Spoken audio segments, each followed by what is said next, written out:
Shama kan jirtu hordoftoonni fi kabajamtoonni chaanaalii kiyyaa hundumti keessan nagaa keessanii nagaa kiyyaa waaqayyoon haa galatu. Guyyaadhaa kana namoonni isiniif qabadheetii dhufe namoonni baay'een keessan adda addatti gaaffii nagaa gaafatanii fi hunda keessaniif iyyuu deebii isiniif ta'a jedhee wanta yaadee wanta baay'ee iddoo tokkotti isiniif deebisuudhaaf dhufeetiin jira jechuudha.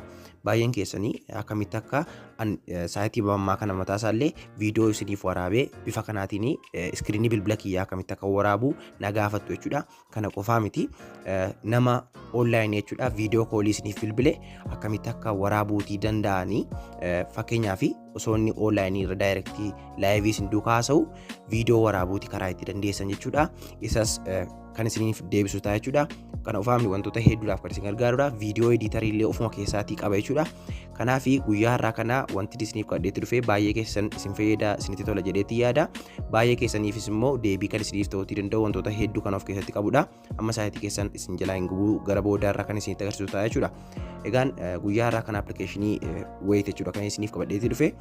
Appilikeeshinichas lafti isin argattanii buufattanii kunoo barreeffama viidiyoo koorraa al tokkootiif kanarra ni tuqxu jechuudha.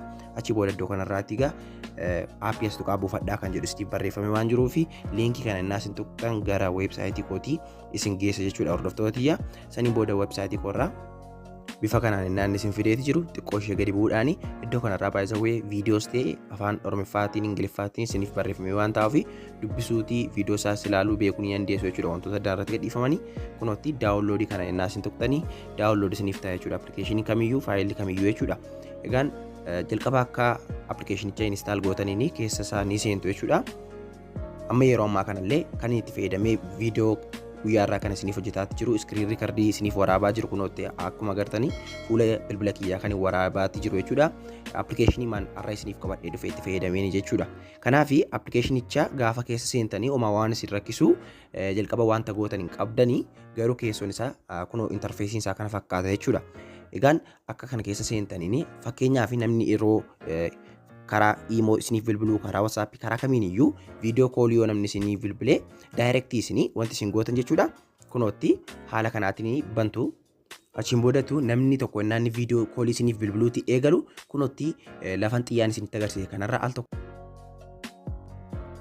sekendii sadii isiniif lakkaa saniin booda daayirektii akka nama bilbila kiyya fuula bilbila kiyyaa waraabaa jirutti isiniif waraaba jechuudha. Nama isiniif bilbile kamiin iyyuu inni kan biraan immoo jechuudha. Fakkeenyaaf yoo viidiyoo ediitii godhachuutii barbaadan asuma keessaatii argachuutii dandeessu. Kanaaf amma appilikeeshinii kana keessa daayirektii akka kanatti ergi galtanii kunootti gara kanaatti ni dabartu jechuudha. Saniin booda gara kanaatti na dabartanii viidiyoo edit viidiyoo kan jedhu ni jira, viidiyoo kompireeshinii kan jedhu ni jira, akkasumas immoo viidiyootu jiif kan jedhu ni jira. Wantoota baay'eetu jira jechuudha. Suuraa keessan illee edit gochuutii ni dandeessu jechuudha. Kanaaf suuraa keessan editii gochuutii yoo barbaadan kunoo as tuqxanii editii gootu. Viidiyoo keessan editii gochuutii yoo barbaadan kunootti iddoo kanarra ni tuqxu. Viidiyoo tokko immoo yoo ammi isaa guddate yookiin jiibiin isaa isinitti guddate kunoo addanarra tuquudhaani daayirektii gadi xiqqeessuutii ni dandeessu jechuudha. Hordoftootiyyaa wantoota hedduudha jechuudha kan inni of keessaatii qabu. Kanaaf galaatii itti fayyadama. Namoonni baay'een keessan akkamitti akkan viidiyoo isiniif riikardii godhuu fuula bilbila kiyyaa waraabu beekuutii ni barbaaddu kunoo isiniif deebii ta'eera jedheeti yaada.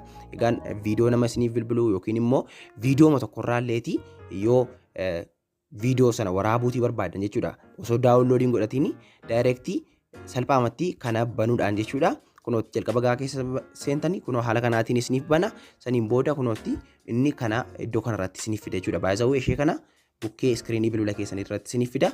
Ishee kanarraatu kunootti as tuquudhaan lafti isinii riikardii gochuutii eegaltan jechuudha. Kanaaf baay'ee tokko salphaadha jechuudha. Namoonni wantoota garaagaraa viidiyoo irraa waraabuutii barbaadanii viidiyoo keessaa kuttanii baasuutii barbaadan kan kanatti illee fayyadamuu ni dandeessu.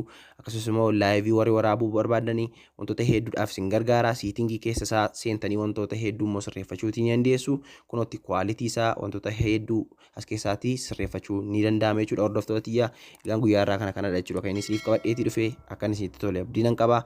Egaan yeroo itti aanu deebinee galagarrutti immoo nagaan naaf turaa isinan jaalladhaa isinan kabajaa. Bye bye.